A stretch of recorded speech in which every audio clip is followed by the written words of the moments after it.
Olá, boa noite. Hoje a gente vai receber aqui a Ana Ariel, do canal Ana Ariel Fala, para conversar um pouquinho com a gente sobre espiritualidade, maternidade e a importância disso na vida dos nossos filhos e na nossa também, né? A Ana já entrou. A Ana Ariel é palestrante, é cantora e facilitadora de constelação familiar. Perfeito. Que alegria, fiquei muito feliz que ela aceitou meu convite. Faz tempo que eu tô para trazer ela aqui. Oi, Oiê, tô aqui tudo bem? tentando. Gente, eu não sei o que eu fiz, tem um monte de filtro, é isso? Eu tô mexendo aqui, tentando entrar. Eu não sei Tem. mexer nisso, não. O que que é isso? São Bem, filtros só. Os ai, que filtros me chique! salvam. Nossa, gente, gostei desse negócio. Ok, tá bom, vamos ficar assim então. Tá. Obrigada por ter aceitado meu convite, Aninha. Muito obrigada. Ai, uma alegria estar com você, amiga. Assim, né? Não preciso nem dizer. Deixa eu pôr mais luz aqui. Não preciso nem dizer o quanto é uma grande alegria, né? Estar aqui no seu espaço, no seu canal de comunicação, né? Na sua jornada da alma. É muito bonito ver tudo que você trilhou. E não estou nem falando só da engenheira de alimentos, mas da maternidade mesmo, né? O que você percorreu para chegar até aqui. Então, assim, estou bem, bem feliz de estar aqui com você hoje. É uma grande alegria para mim. Muito Ah, a emocionada. felicidade é minha, de verdade. Muito obrigada. Estou muito agradecida. As minhas filhas ficaram assim, nossa, mãe, você vai falar com ela hoje? Eu falei, vou. Hoje ela vem. Hoje eu sou Hoje a gente recebe ela em entrevistada. casa. Ai, que legal! Que bom. Ana, você quer contar um pouquinho da sua história para quem não te conhece ainda? Um pouquinho de você? Lógico, maior carinho. Bem, eu comecei a estudar música com 6 anos de idade, e porque a minha mãe via que eu tinha uma fala muito alterada, né? Então, o quanto a maternidade, nesse sentido de observar a criança, faz toda a diferença. Então, essa coisa que eu falava muito alto, ela falava, gente, que voz é essa? Então, eu entrei em música muito pequenininha, e isso me fez, até hoje, né, ser cantora, gostar de cantar e gostar tanto de música, mas me trouxe uma empatia de eu falo alto porque eu canto alto. E eu tenho uma voz contralto, uma voz muito forte, uma voz muito, né, intensa. E daí eu olhava de fora, assim, sempre aquela coisa dos adultos, "Shh, fala mais baixo, shh, tá bom, não precisa gritar para falar." E não era gritar para falar, né? Claro que a terapeuta adulta, Ana Ariel, sabe separar isso, mas a minha criança interior não sabia, e a minha criança de fato não entendia. E hoje eu entendo, e graças a esse acolhimento, principalmente da minha mãe, de perceber o meu tom de voz. Né? E não fazer disso um defeito, mas tá bom, já que você é faladeira, já que você gosta de falar alto, cantar alto, vamos te colocar no palco, né? Vou Vamos usar. colocar você na frente, já que você gosta tanto de aparecer, já que você é tão sem vergonha, né? Vamos tirar essa vergonha que não existe mesmo e te colocar num holofote positivo. Então eu comecei a minha carreira como cantora, na verdade, né? Com 15 Uhum. anos eu produzi o meu primeiro CD musical e comecei produções musicais muito importantes, tanto no movimento espírita quanto na música erudita.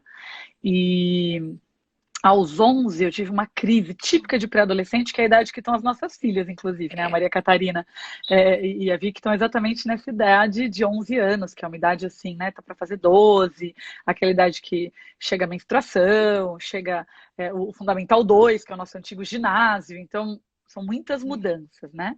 E eu tive várias questões, assim, de empatia com a minha madrasta, de ciúme do meu pai, de empatia com a minha mãe, de competição, né, com a maternidade, que é muito normal também. E a minha mãe percebendo tudo isso acontecendo, ela me colocou para fazer psicanálise com o nosso Nossa, querido Rubem Alves, o escritor olha e aí. psicanalista Rubem Alves. Eu fiquei com ele numa conversa íntima aí por 4 anos, até os 15 para 16 anos. Foi muito importante para minha vida ter sido iniciada no meu processo terapêutico na psicanálise com o Rubem, porque para mim ele era o tio Ru, ele era o amigo dos meus pais, ele era alguém que eu conheço desde criança e que eu conhecia, né? Ele já desencarnou, mas que eu conhecia desde criança, e eu tinha uma empatia muito grande com ele. Então não parecia que eu estava fazendo terapia. Minha mãe me levava para bater um papo com o tio Ru, Olha que e legal. eu batia esse papo. né? E eu ia entendendo essa conversa. Em seguida, eu segui para antroposofia. Eu fui uma criança que estudou na escola Waldorf, que era a antiga Melo Alves, a atual Escola São Paulo. Para quem mora em São Paulo, eu sou da primeira turma. Então, assim, minha mãe teve coragem de me colocar pioneira. A Rudolf Steiner era muito longe, era muito grande. E então ela me colocou numa escola que estava iniciando um primeiro infantil e um primeiro jardim Waldorf, o primeiro fundamental Waldorf dessa escola, que uma das donas era a Ana, e chamava Ana também. E então eu fui iniciada na pedagogia Waldorf, fui alfabetizada na pedagogia Waldorf, que foi muito importante para mim como criança, ter sido tão guardada, tão protegida. E lógico, na minha adolescência, quando não tinha mais sentido fazer terapia com o tio, né, com o amigo da família, eu busquei a minha primeira psicóloga, que é a Maria Lúcia Caldas, a famosa Lúcia Caldas, que foi uma das fundadoras do biográfico no Brasil, junto com a Gudrun, na antroposofia. E fiquei com ela dos 17 aos 21 anos. Daí, não, eu percorri um caminho bem legal. Daí, com 20 anos, eu senti saudade um pouco da psicanálise. Fiz algumas sessões no Rio de Janeiro com o Jurandir Freire, que é um grande psicanalista também. Mas eu vi que eu gostava de uma coisa mais intimista. E a minha mãe, por acaso, entrando no Google, buscando alguma coisa que tivesse a ver com o tema de hoje, né, que é a espiritualidade e o autoconhecimento, né, o autoconhecimento e a espiritualidade, ela conheceu o Patrick. Ela já tinha lido o livro e falou: filha, você tem que fazer isso. Olha. Que é o caminho da autotransformação. E daí, com 20 anos de idade, eu cheguei no consultório da doutora Lourdes Gaspar, também outra psicóloga, e a Lourdes falou: olha, você fala muito, vocês já perceberam, né? Eu não deixo a dona do canal falar, já só eu falando. E daí, esse meu jeito faladeira de ser, eu cheguei nesse lugar super faladeira e de um lugar negativo. E aí a importância do terapeuta, do psicólogo, do psiquiatra, perceber se o paciente está pronto para o processo de grupo ou não. E eu não estava. Eu me expunha muito, sabe, Vivi? Eu falava de mim de um lugar muito negativo, muito pesado e muito prolixo até. E aí ela falou: olha, vou te pedir para fazer 1 ano de terapia individual comigo, no Patrick, e algumas constelações. Falei: o que é constelação? Nem sei o que é isso, mas tá bom. E lógico, depois de 1 ano de terapia, eu percebi que meu casamento estava super mal. Isso me levou ao divórcio, inclusive, meu processo de autoconhecimento, com um bebê de 1 ano. Então eu digo que aos 22 anos eu cheguei no Patrick, cheguei nas constelações familiares, cheguei numa maturidade de ser mãe solteira com um bebê de 1 ano, adotivo, que eu não gestei. Eu tinha sofrido um aborto espontâneo anteriormente, então eu era uma menina de 22 anos, de um filho adotivo que eu não pari, de uma criança que eu enterrei, que foi o aborto espontâneo, de um processo terapêutico importantíssimo e estava me abrindo para fazer grupo de Patrick. Então, assim, foi tudo junto. Então, com 22 anos, eu falo que eu terminei o primeiro setênio antroposófico, outra pessoa. Dos 21 aos 28, que é o terceiro setênio, né, que o Steiner coloca como a fase mais importante do amadurecimento, quando o córtex cerebral de fato desenvolve o discernimento, eu aprofundei muito, tanto no processo antroposófico, eu iniciei na pedagogia Waldorf com a minha madrasta, que foi o tema da semana passada, né, no meu canal, que eu trouxe o aconselhamento biográfico, e entrei com tudo nas constelações familiares, me formei primeiro com uma suíça chamada Alexandra Caymmi, e conheci o Bert Hellinger. Quando eu conheci o Bert Hellinger, assim, foi uma loucura, porque eu conheci ele no México a passeio. Eu estava indo visitar um namorado na época, assim, uma pessoa de outro momento da minha vida. E falei: pô, Bert Hellinger, pô, é o professor, é o cara que treina constelação familiar com a minha psicóloga, que é a Lourdes Gaspar. Ah, eu vou fazer. E eu entrei de cara num módulo de mulheres feridas que sofreram violência e abuso. De cara, assim. Conheci o Bert Hellinger nesse movimento. Foi, assim, fantástico. Daí eu persegui o Hellinger até os meus 30 anos. Então eu brinco que eu fiquei sempre fazendo Patrick, né? Grupo individual. Mas daí eu persegui mesmo. Ele ia pro México, eu ia pro México. Ele ia pra Espanha, eu ia pra Espanha. Ele ia pra Alemanha, eu ia pra Alemanha. Ele vinha pro Brasil, eu ia pro Brasil. Ele ia pra Brasília, eu ia pra Brasília. Ele ia pra São Paulo, eu ia pra São Paulo. Ele ia pra Poços de Caldas, eu ia pra Poços de Caldas. Eu fiquei, assim, uns 7 anos seguindo esse homem, mais 9 anos. E aos 30 eu ganhei o meu diploma do Adventure Camp avançado, que é o que dá direito a trazer formação para o Brasil, que é uma coisa muito... Poucas pessoas chegaram nesse número de horas com o Bert. Eu tenho uma alegria muito grande de dizer que eu não só sou consteladora, como sou uma discípula direta dele. Ainda assim, eu não me senti pronta para começar minha carreira em constelação familiar de grupo. Então, eu trouxe o Peter Spelter, que é um dos grandes amigos do Bert Hellinger, um grande discípulo dele, ele é Tzilk, os Spelters. Nos últimos 10 anos, a gente tem trazido eles para Campinas para formar a nossa comunidade. O pessoal da MIC, o pessoal da Casa Espírita, as comunidades pedagógicas, ensinar o que é um educador a respeitar um sistema familiar. Ou seja, respeitar que esse pai e essa mãe têm um lugar. Olha como é difícil isso, né? A gente não julgar essa mãe e esse pai e ficar no papel de aluno, né? E no papel de aprendiz, e que você é só um coautor, e coautor ainda é esse pai e essa mãe. Então, esse é um grande aprendizado. Depois, os Pelters fizeram constelações familiares enormes. A gente chegou a colocar numa comunidade carente 120 pessoas para constelar ao mesmo tempo com o Pita. Foi muito importante também isso no meu processo. E aí, em 2017, eu fui convidada para fundar o Sanation. O que é o Sanation, né? Quando você colocou lá de título constelação, autoconhecimento e espiritualidade, eu achei o máximo, porque esse é o meu método, né? Terapêutico. E o que é o Sanation? Eu fui convidada pela espiritualidade, através da mediunidade da irmã Eliana, a fundar um método que incluísse o espiritismo. Então, como filha de espírita, neta de espírita, bisneta de espírita, quarta geração de mulheres espíritas da minha família, o espiritismo sempre foi uma coisa muito próxima de mim, né? Não tem a ver com a minha carreira, mas dos 8 aos 20 anos de idade eu tive a chance de conviver intensamente com o Chico Xavier. Que esse é o presente que a minha mãe me deu do lado espírita, né?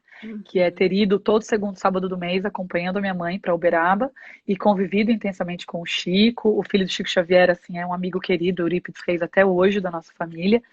E essa convivência trouxe para mim uma base espírita muito grande, inclusive me fez desistir de fazer faculdade de música para seguir um caminho da música espírita, né? Até hoje eu canto no movimento espírita, é uma coisa que eu adoro. E eu sempre questionei a psicanálise, a antroposofia, o Patrick, as constelações familiares, o pouco de que eu fiz de terapia comportamental, eu sempre questionava, mas e o cristianismo? E se colocar no lugar do outro? E a empatia, né? Então essa geração que agora fala da comunicação não violenta, né? Eu dizia, tá bom, eu vou ficar aqui no meu ego, sendo eu mesma, mas e aí? Gente, falando nisso, Miyokuchi, nossa terapeuta do Sem Filtro, acabou de entrar. Beijo! Já divulgamos ela aqui, ela teve no seu canal também, que recentemente foi o máximo a live de vocês duas, amei. E foi o máximo, ela é o máximo, né? E é esse lugar que a Mi faz esse papel na minha vida, por exemplo, de ser o meu olhar no processo do relacionamento afetivo. Então, trazendo ela aqui em questão, o Sanação é um pouco isso.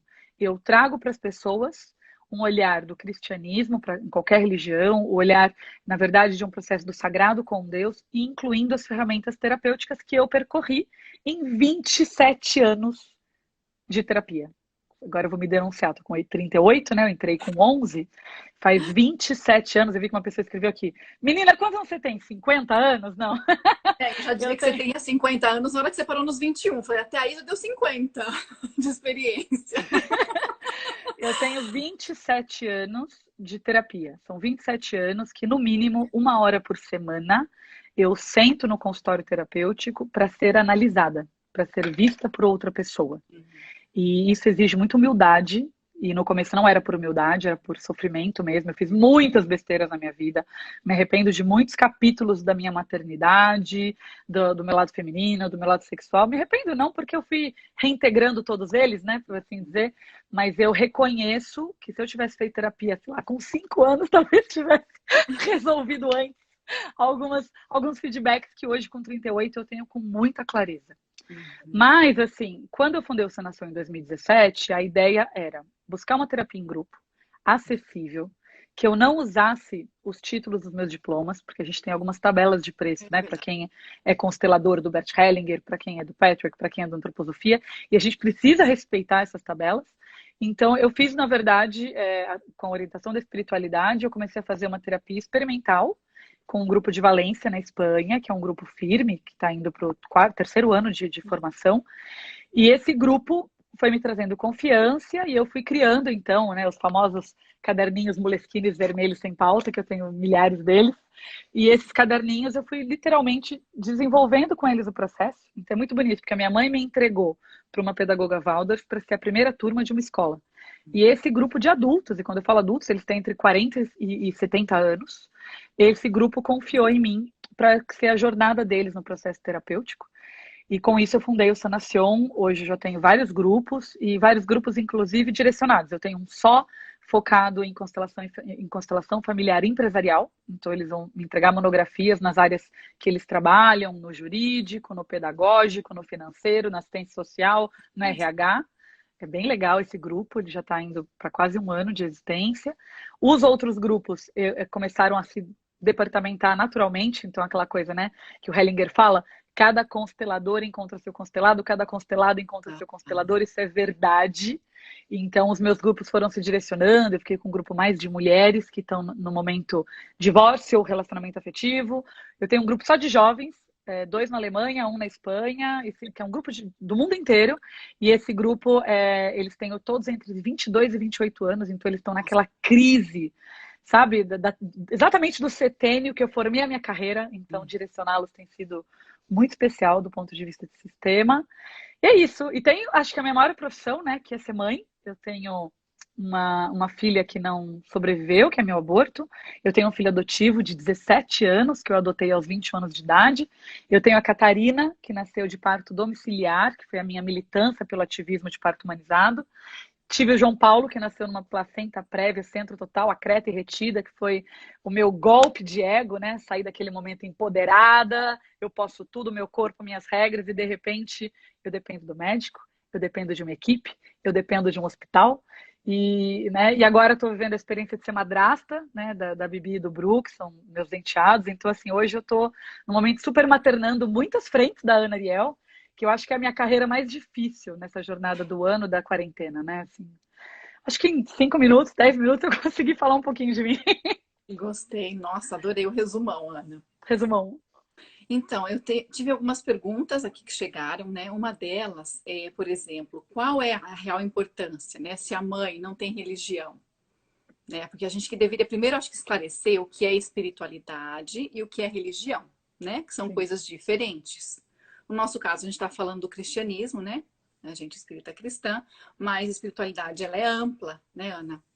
Se você olhar atrás de mim tem um Buda, né? Então, assim, eu nem levo essa questão do cristianismo em si como pé de base, né? Como tudo. É claro que eu tenho amor por Cristo e não tenho nenhuma questão de esconder isso, mas, na verdade, eu acredito que uma mulher espiritualizada, ela busca um caminho com o sagrado.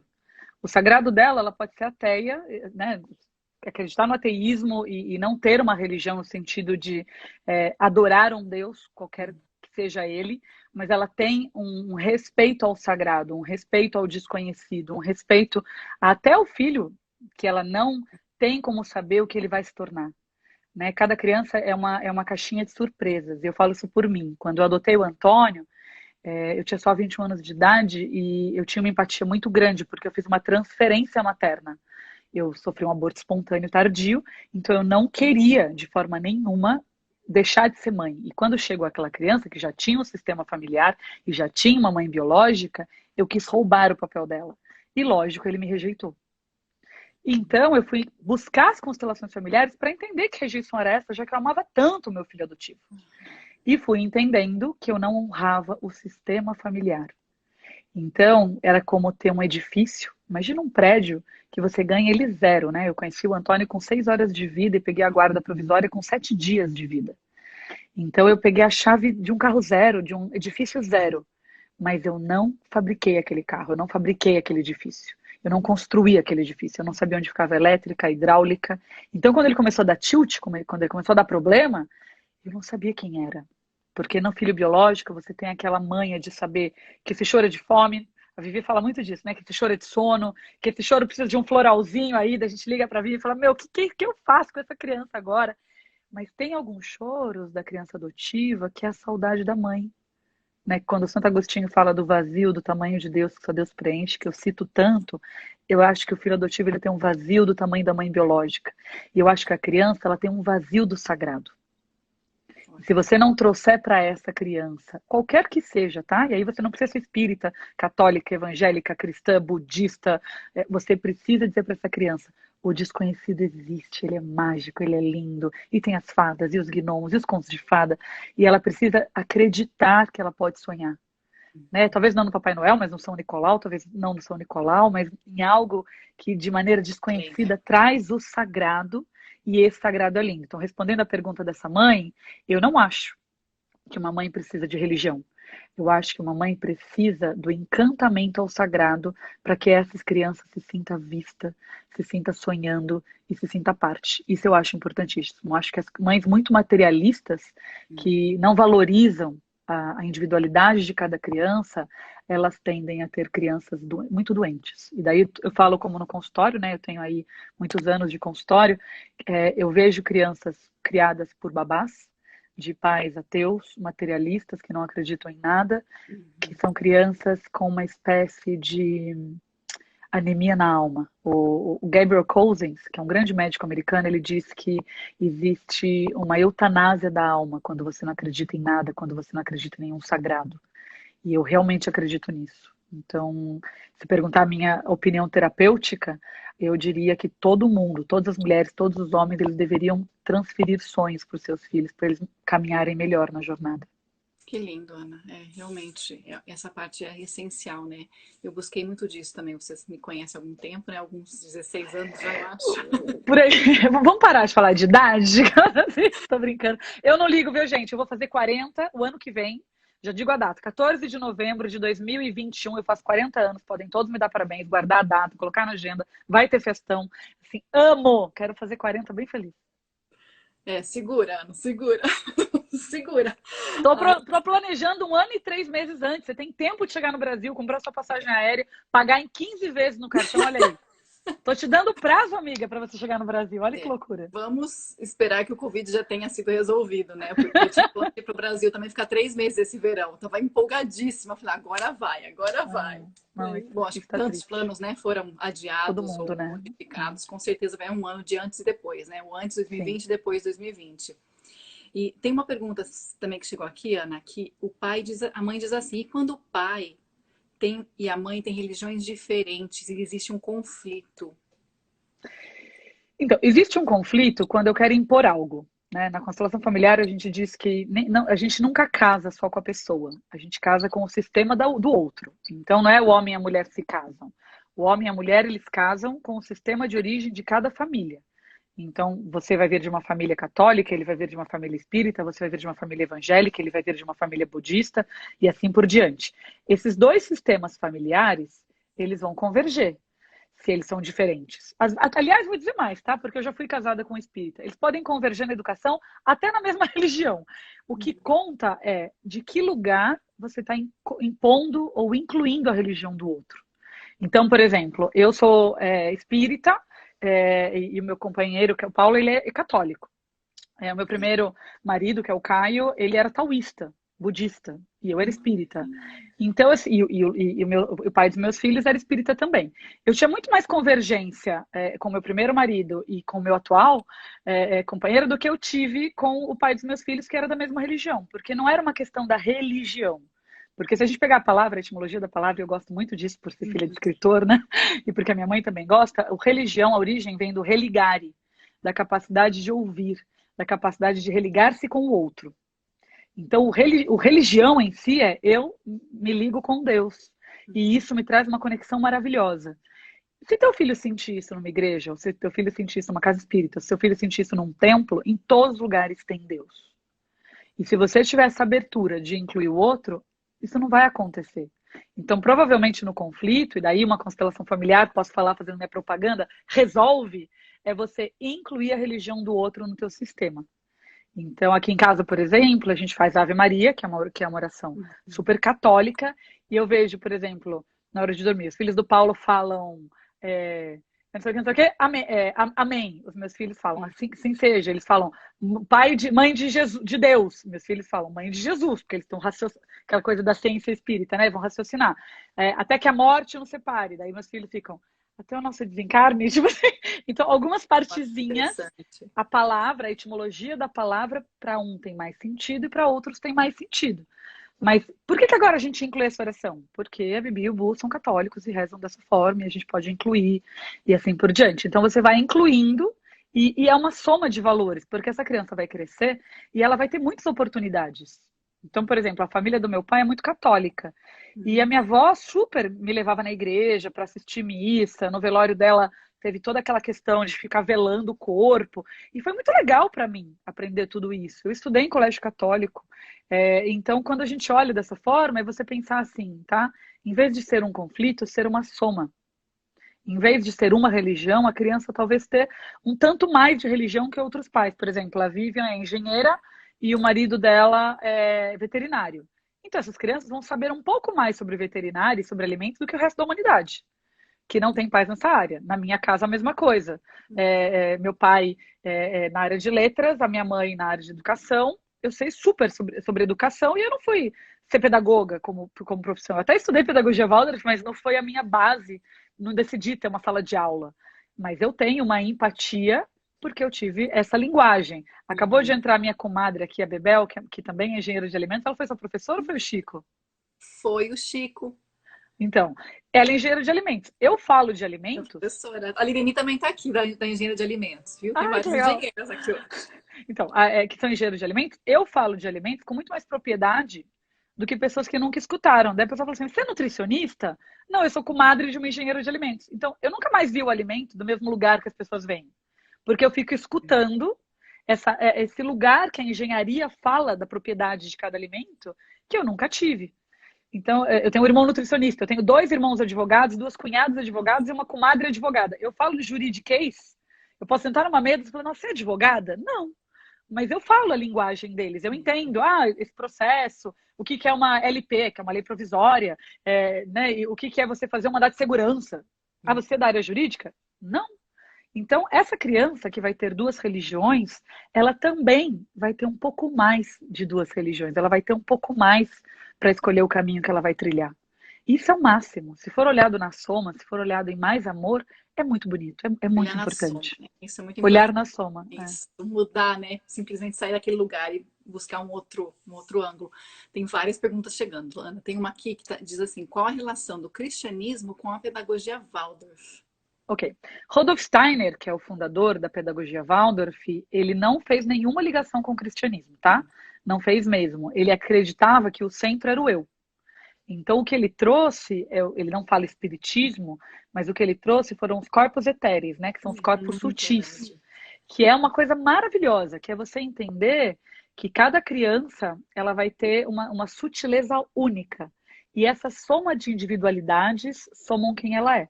O Steiner também desenvolveu a medicina antroposófica, que é maravilhosa. E ela vai tratar desse corpo sutil que o espírita chama de perispírito.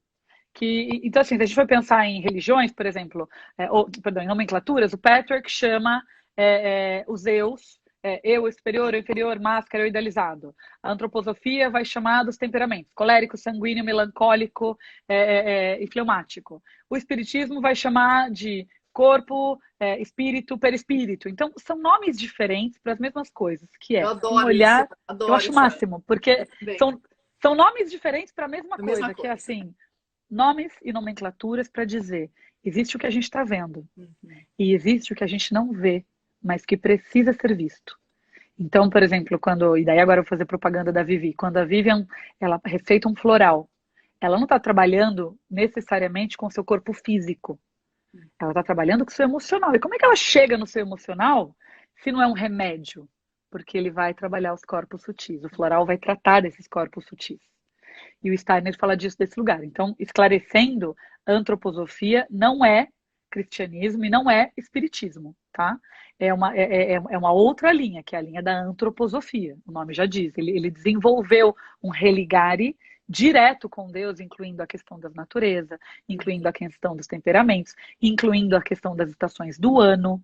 Ele traz, por exemplo, muito as correntes de Saint-Germain, das fadas, dos gnomos. Ele traz, por exemplo, uma visão diferente até da antropologia, que é uma coisa muito legal para quem gosta de signos, por exemplo. Ele fala, eu adoro defender o meu signo, ele coloca que o escorpião, na verdade, ele foi transformado em escorpião no século XVI, mais ou menos, porque a origem era a fênix.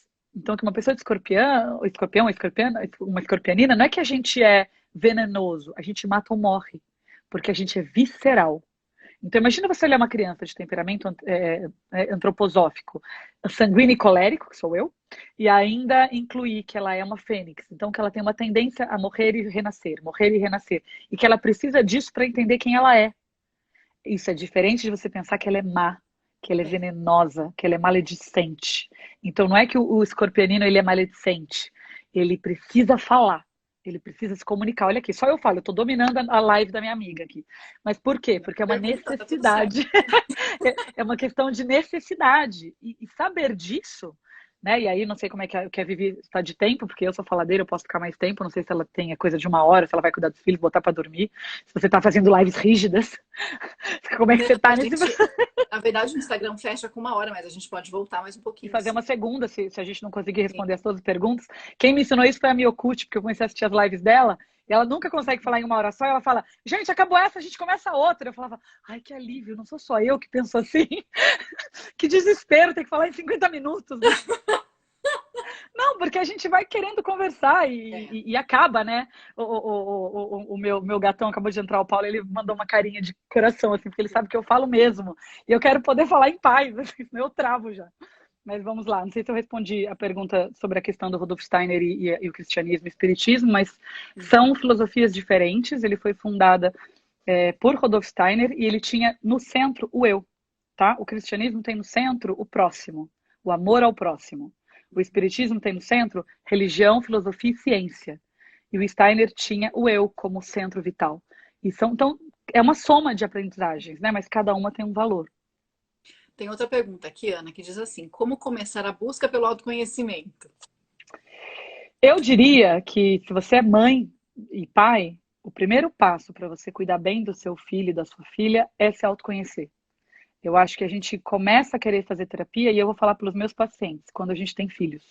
Ah, Porque eles nos remetem a reproduzir o sistema familiar, eles nos remetem a ter que olhar para a gente. Onde eu errei, o que eu não fiz direito, o que eu podia fazer melhor, que ferramentas eu preciso para ser uma mãe ou um pai melhor. Uma outra crise que acontece é a da carreira. Eu não tenho é. certeza da minha carreira, eu não sei o que eu quero para minha vida, eu não estou feliz com o meu diploma, eu não tenho certeza se é isso que eu quero, e isso te leva a buscar autoconhecimento. E uma terceira jornada que te leva muito à busca do autoconhecimento é o relacionamento a dois. Daí eu não falo só do homem e mulher, tá? É o relacionar-se com o outro. A nossa dificuldade de se relacionar com o outro também nos leva ao autoconhecimento. Então você precisa primeiro descobrir aonde está a sua ferida. Se é uma ferida de sistema familiar, eu diria para você começar com constelação familiar. Se a sua questão é de relacionamento afetivo, eu diria para você começar num processo terapêutico, por exemplo, o winnicottiano, que trabalha muito a ferida dos primeiros amores, que são os nossos pais. Olha que Eu estou legal. dando um tiro no pé, porque não é nem comigo nem com a Vivian. Você teria que procurar um terapeuta winnicottiano que trabalha com essa linha. Se você está buscando descobrir quem você é, a Mi em breve se forma, a Mi Okuti, eu diria para você buscar a psicanálise, que eu já percorri, é uma jornada boa de se autoavaliar e se autoanalisar, descobrir quão narcisista você é, isso é uma coisa bem legal, e quanto do narcisismo seus pais foi transferido para você também. Então, eu diria que você tem que primeiro fazer uma pergunta, e o Hellinger fala muito sobre isso. Você tem um tema para trabalhar? Então, no Verdade. autoconhecimento, vamos começar por aí. Qual é o teu maior desespero? Pensa que você vai colocar num botinho salva-vidas e você pode pôr uma frente da sua vida. E aí eu tenho uma versão que eu faço com meus pacientes, que é tipo a minha mãozinha. Então eu tenho a filha de quem eu sou, porque meus pais vão desencarnar, então em breve eu não vou mais ser filha de ninguém. Então eles já fizeram o papel deles. A mãe de quem eu sou, né? E daí que maternidade e paternidade eu exerço. A pessoa que eu me torno junto ao meu caminho profissional, que é para a vida inteira, mas eu também vou me aposentar e um dia isso também vai terminar. A pessoa que eu me torno como espiritualidade e autoconhecimento, que é a pergunta, e para esse a gente carrega para as próximas vidas, para a vida inteira, se você acredita só nessa. E aí vem a quinta parte, que sou eu com o outro. E eu falo que ele fica paralelo porque é o mais difícil. O mais difícil é o relacionamento a dois, homem e mulher. O mais difícil é o relacionamento a dois, onde eu preciso do outro, e o outro é uma caixinha de surpresas também. Então, no autoconhecimento, você tem que ver qual das frentes está doendo e qual é a ferida de maçadura de alma que você quer tratar agora, para saber por onde começar o processo de autoconhecimento. Nossa, muito completo, né, gente? E teve uma mãe que perguntou assim se ela deveria impor a religião ao filho, que já não quer ir para a igreja com ela, deve estar numa idade adolescente. Ela não comentou com a idade do filho aqui, né? Tá. Mas Eu vou dar o meu testemunho, tá? De uma religião talvez diferente, porque ela trouxe o tema da igreja, então ela deve ser católica ou evangélica, mas também serve para outras religiões. A minha mãe, ela me levou para conviver com Chico Xavier, que mundialmente é reconhecido como uma alma muito boa, de muita luz, muitas vezes contra a minha vontade. E quando eu falo muitas vezes, eu estou me referindo a muitas vezes mesmo, tá? E ela usou tudo que ela tinha de recurso para me manter dentro da igreja, que ela acreditava que no caso era o Centro Espírita do Chico Xavier. Se você não for comigo, eu estou sem dormir direto da casinha, eu vou morrer na estrada. Você não quer ir para conversar comigo de copilota, para me servir um café? Vai por mim. Você vai morrer de culpa se eu morrer na estrada. E eu ia por medo da minha mãe morrer dirigindo. Daí na semana seguinte, entra nesse carro, eu deixo você sem mesada, entendeu? E eu entrava no carro de novo porque era época de receber mesada, eu queria comprar um jeans novo. No mês seguinte, e assim por diante. Então, a minha mãe usou todos os recursos morais, emocionais, espirituais, todas as chantagens que ela tinha, todos os subornos possíveis. Se você for, eu te dou o CD novo da Shakira, mas eu só te compro na volta. Eu prometo. A gente, no caminho de volta para o Chico, a gente para num shopping e eu compro o CD novo da Shakira. Eu deixo você ir no show do Backstreet Boys. Não importa. Ela ia me comprando mês a mês e com isso eu tive a oportunidade de conviver com o Chico Xavier por mais de 10 anos. ok. Muitas vezes eu fui emburrada, muitas vezes eu fui socando a porta do carro e eu tenho vergonha de falar isso em voz alta. Mas hoje, para essa mãe que me fez a pergunta, ela não me deixar escolher até os 18 anos foi maravilhoso. E aí eu vou dizer uma frase que funciona para os espíritas, mas eu acho que funciona para todo mundo que acredita em livre-arbítrio, tá? Tem um Deus lá no céu que te traz aqui para a Terra para morar com uma família. E você escolheu essa família antes de nascer. De alguma forma, né? No Espiritismo a gente fala que antes de encarnar a gente escolheu com quem ia ficar. E que esse é o grande livre-arbítrio. O seu filho escolheu ser seu filho. Ele sabia que ia ter uma mãe religiosa. Ele sabia que ia ter pais que iam levar ele para a igreja. E que até os 18 ele tinha o dever de obedecer vocês. Se até os 18 tudo que você puder fazer por ele não for suficiente e ele escolher nunca mais ir para uma igreja, tudo bem. Ele vai pensar assim: por que será que dos 14, quando eu comecei a ficar revoltada, até os 18, a minha mãe me levava na marra, com chantagem, com pressão, à força? Por que será? E aí vem um capítulo do Evangelho segundo o Espiritismo que eu amo, tá? Ele é o capítulo do Honrai Pai e Mãe. E eles perguntam assim: o que é melhor, ser uma mãe má, que exige e coloca, ou uma mãe ausente e displicente que abriu mão dessa alma? Então, se você está lutando pela alma do seu filho, e você tem direitos legais, né, por assim dizer, de fazer isso até os 18, e aí, tá, eu sou feminista, super a favor de direitos iguais e deveres iguais, não é esse o ponto, mas o livre-arbítrio desse espírito eterno, ele existe. Ele escolheu ser seu filho, e ele sabia que ia nascer numa casa religiosa. Se ele quisesse uma casa de ateus, ele podia ter escolhido. Se ele quisesse uma casa de familiares materialistas, ele podia ter escolhido. Mas ele escolheu vir ser o filho. Então, até os 18, lute com todas as armas que você tiver por ele para trazer um pouquinho de Deus. Porque eu ia emburrada pra caramba pra Uberaba. Mas quando eu chegava lá, olhava aquela simplicidade, escutava aquelas palavras maravilhosas, era tudo tão lindo, que aquilo ecoou na minha alma. E hoje eu faço igual com os meus filhos. Eu levo toda semana e hora entra no carro gritando porque estava vendo o último episódio de sei lá o quê, ou estava numa partida online do jogo X que eu sei lá qual é, e eu falava assim: vou tirar da tomada ou você vai botar pause? Porque chegou a hora da gente falar com Deus. E isso é toda semana sim. E não é uma opção, não é uma opção. Legal, eu também, essa parte, né, de que os filhos escolheram, sabiam onde iam chegar. Sabiam que não era a mãe assim perfeita que a gente quer ser, mas que a gente já é, na verdade, porque eles sabiam o que encontrar. Eles sabem que é uma mãe que precisa trabalhar, que ia deixar ele com 3 meses numa creche, sabia, né? Isso dá muita paz para a maternidade, porque é tanta culpa, né? As mães chegam, nossa, mas eu não consigo, eu queria parar de trabalhar, mas eu não posso parar. Então não para.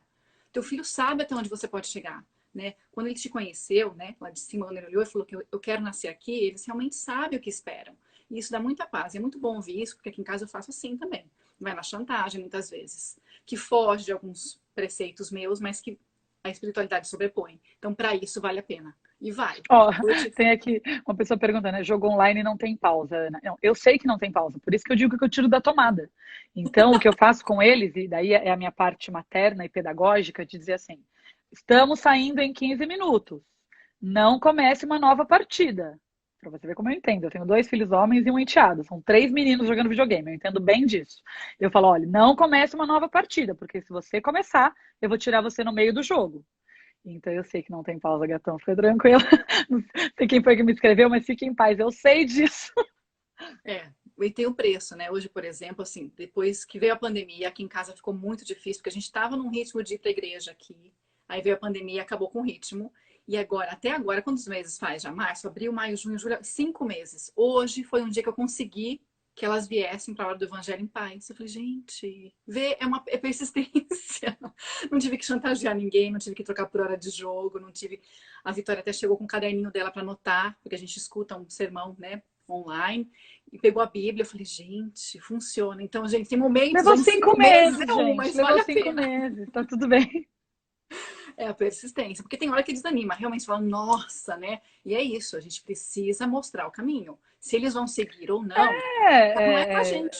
Até os mais doentes, tá? Os psicopatas, os sociopatas, que têm uma dificuldade de empatia, eles são crianças que precisam ser criadas num norte do que é certo e do que é errado, do que é bom e do que é ruim. A gente vai ter uma série de pessoas que já têm uma doencinha aí, não souberam, porque foram bem criadas. Que são aquelas pessoas mais frias, menos empáticas, mas elas tiveram um norte, então elas sabem o que é certo e errado, não porque elas têm empatia, mas porque elas foram educadas para isso. Olha que loucura. É um grande tratamento. Quando a gente tem crianças no consultório que começam a desenvolver tendências nesse sentido, e claro que não dá para fechar diagnóstico, uma das grandes orientações terapêuticas é dizer, olha, essa criança tem uma dificuldade de ter uma empatia quente, né, que a gente chama, mas ela, mesmo com uma empatia tão fria, tão distante, deu norte. Mentir errado, bater errado, roubar errado, não pensar no próximo errado. Ela vai crescer com valores, ela pode não crescer com uma empatia profunda ao outro, ela pode não ter um calor humano com o outro, mas ela tem o teu norte de mãe e pai. Isso é muito importante. Muito interessante. Olha, a Val está dizendo assim: como é bom saber que com 18 anos seu filho pergunta que dia vamos à igreja, tudo valeu a pena. Ai, que legal. É, Parabéns, vale a vê? pena, É isso vale a pena. mesmo. Mais perguntas aqui. O que fazer quando o filho decide seguir ou não outra religião? Acho que isso já está respondido quase, né?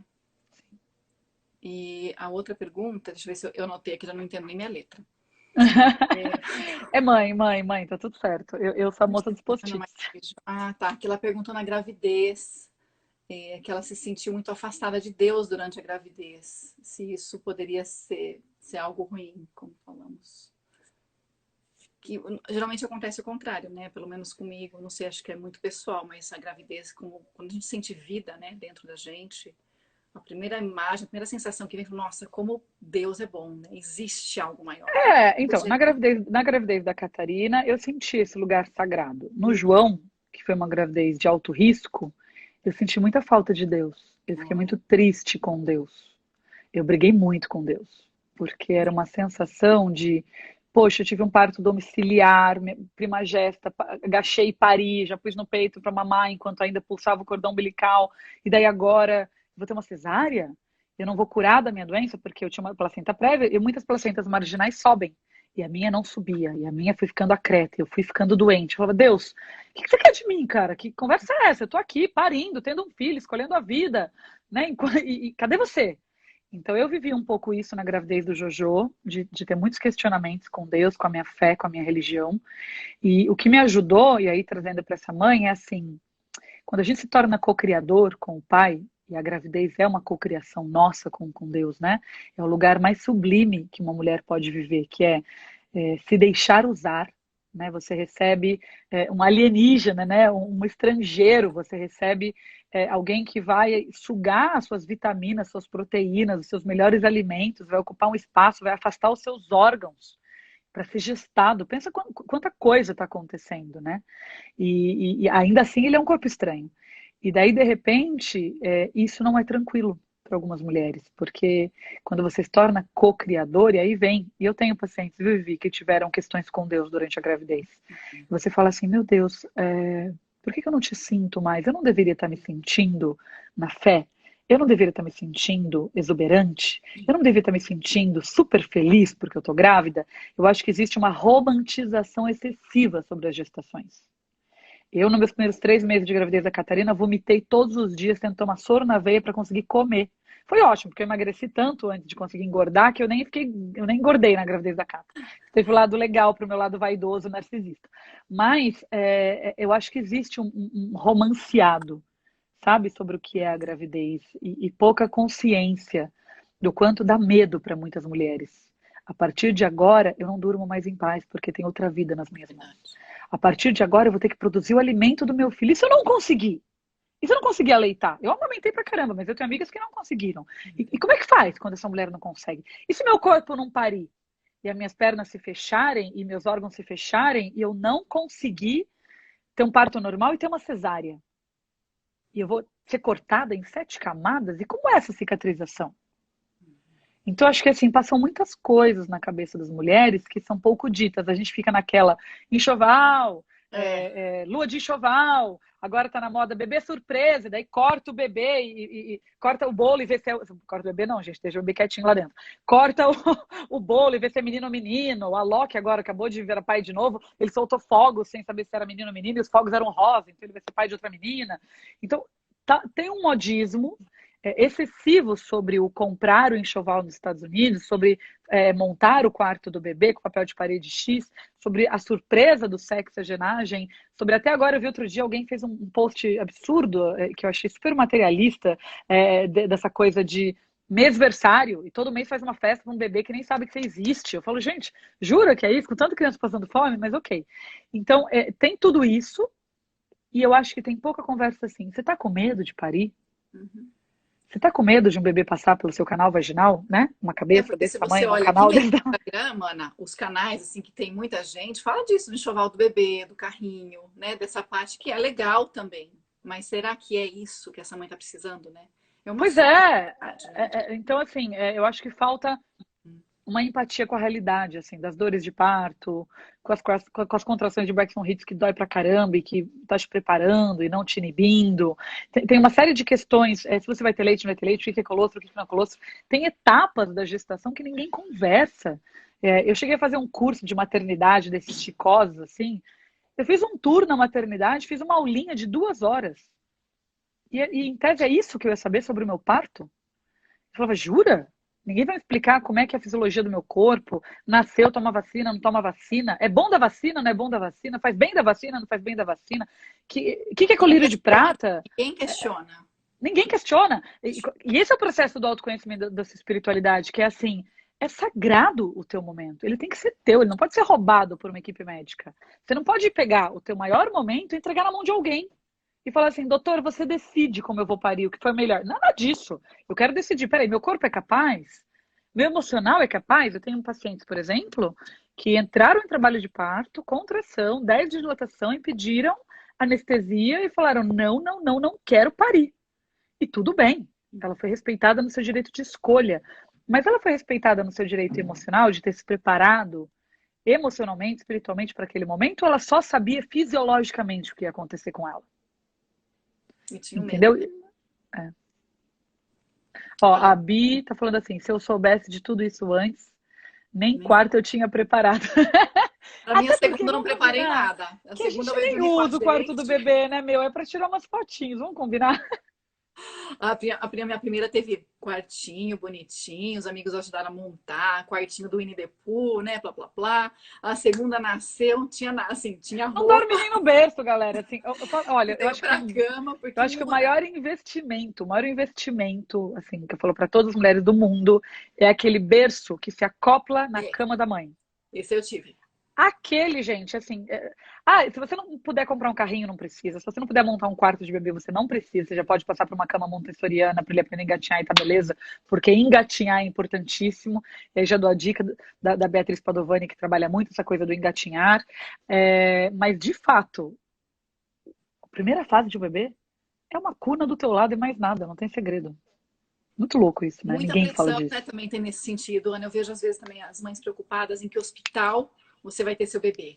porque é chique, né? Porque aí eu falei assim, né, num dos comentários, eu falei, gente, o maior homem do mundo, né? Jesus nasceu numa manjedoura, estão preocupados com o hospital, né? Assim, é uma preocupação, eu entendo, mas tem uma parte dessa mãe que está buscando algo que às vezes nem é dela, né? Será Que que é eu da tô sociedade. Por exemplo, bem, eu fui uma péssima mãe, né, no sentido social, porque eu nunca deixei ninguém pegar meus filhos no primeiro ano de vida. Nossa, Então, você assim, não da deixou e eu não Catarina. tive ninguém, a gente tá mal menos aí.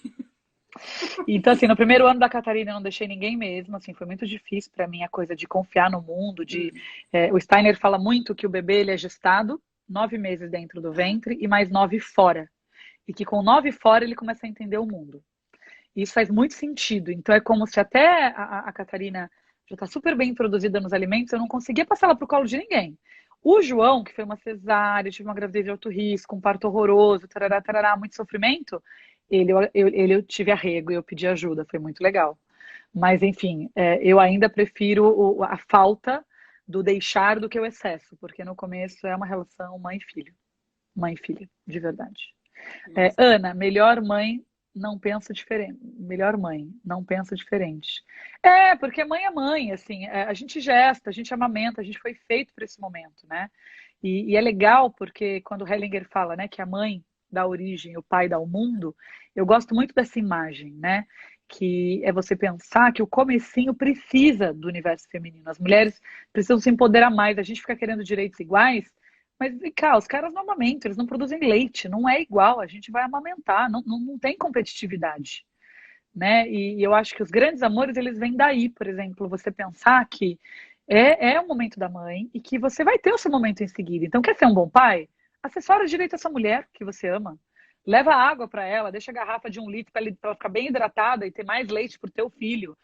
Se oferece para talvez trocar uma fralda depois e daí ou deixar ela dormir um tanto mais para Uma produzir mais massagem, leite, né, Ana, durante já a que é noite, prolactina. massagenzinha. É que daí já é romancear demais, achar que os caras vão pensar em tudo isso. Eu estou em coisas mais práticas, assim, de necessidades básicas, comer e beber. Então, a massagem, eu já acho que o casal tem que estar numa afinidade afetiva e sexual gigantesca. Eu acho que o casal que faz massagem é o mesmo casal que volta a transar quando acaba os 40 dias. É o casal que tem sincronia, sinestria mesmo. Mas se você não está nessa pegada, ou se a mulher não está nesse momento, é o dar o respaldo para a mulher. O pessoal está rindo, mas é verdade. É dar o respaldo para a mulher no sentido assim, olha, tá hidratada? Tem o chamisto da veleda da mamãe aí do lado para aumentar sua produção de leite. Você está bem reencostada, porque se você tiver dor nas costas vai ser mais difícil amamentar. Você precisa de um cobertor. Chegou a hora das refeições, você vai trabalhar, vai deixar sua mulher sozinha. Essas refeições vão vir por delivery, vão ser descongeladas, vai estar no micro-ondas. Você vai ter alguém do lado para cozinhar para ela, porque ela precisa dessa jornada. Eu falo que a mulher ela gesta 9 meses dentro e 9 meses fora. E que o homem deveria realmente começar a ter um papel nessa idade que a criança começa a engatinhar. E que daí faz todo sentido o cara correr atrás da criança. Uhum. Mas enquanto isso, desculpa, os 6 primeiros meses é leite materno. E se você está pensando, como Carlos Gonzalez, que é pensar na livre demanda, é o bebê o tempo todo plugado no peito. Se você fizer isso até os 6 meses, introduzir comida dos 6 aos 9, que é a Sônia Nish fala muito sobre isso, sobre respeitar o tempo da criança ser introduzida, são mais 9 meses. E quando o Steiner coloca que o corpo etérico da criança se afasta e ele entende que nasceu, e muitos bebês desmamam, então se acostumem. Se você teve um filho que vai desmamar entre 8 e 10 meses, fica tranquilo, isso é normal, tá? Entre o 7º e o 9º mês, o Steiner fala que as crianças descobrem que não são uma continuidade da mãe, e aí eles precisam do mundo, e aí vem o pai. Então, tem hora para as coisas acontecerem, sabe? E isso precisa ser muito mais respeitado do que direitos iguais, deveres iguais, porque os deveres não são iguais. Só a gente gesta, só a gente amamenta, é o nosso cabelo que cai, é a gente que desnutre, é a gente que engorda, é a gente que tem estria. Não é a mesma coisa. Tem que parar de romantizar isso também. Eu acho que depois o pai entra com muita força para dar esse respaldo de quase 2 anos que essa mulher perdeu da vida dela. E quando eu falo perdeu, eu falo até para as mulheres que trabalham, porque quando eu ia dar workshop, eu tinha que ficar com aquelas 2 bombas Medela penduradas no peito. E aquele blu, blu, blu, blu, blu, blu, blu. Meu, aquilo. Porque ou eu tava com o bebê plugado, ou eu tava com uma bomba plugada. Eu falava, gente, que 24 horas é essa? Era 24 por 7, 7 por 24 o tempo. Eu falei, que vida é essa, né? Eu me sentia uma vaca ordeira. Eu acho que eu comecei a ter consciência da questão da alimentação e do leite quando eu me vi com 2 bombas Medelas, assim, me sugando loucamente para eu poder trabalhar. Eu falava, que lugar é esse, né? Muito Enfim, forte. Ana, aprendizagem, tá dando aprendizagem. tempo, a gente pode terminar essa parte e a gente volta a falar mais. Pode, tá bom. Gente, aguenta aí pra gente não perder. Eu perdi a da Mi. Tá bom, tá Então, ó, bom. Tchau, tchau, tchau. beijo. A gente volta, a live continua. Beijo.